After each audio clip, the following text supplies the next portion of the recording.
Now, with the new directive which has come, that is called National Data Sharing and Accessibility Policy, which has been notified on 17th of March, this policy mandates all the government departments and ministries to release their data set within 1 year. Each ministry and department will have to make up their negative list. Negative list is only the list which they would not be sharing with public.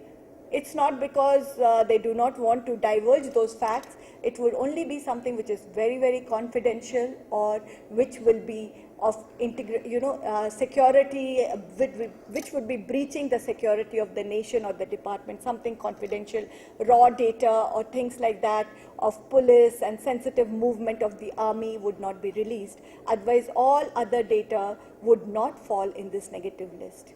There is a directive which is going to all the secretaries of Government of India, which would mandate them to release their high value data sets in the next 3 months on this data portal.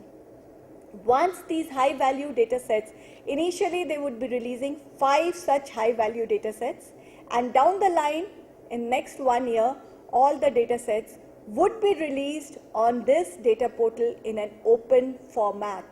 That's the crux. The format is not something that a person cannot use. It has to be in an open format, and thereafter anyone could use, reuse, derive value out of it as per his requirement. So they have to open up the data in the open format.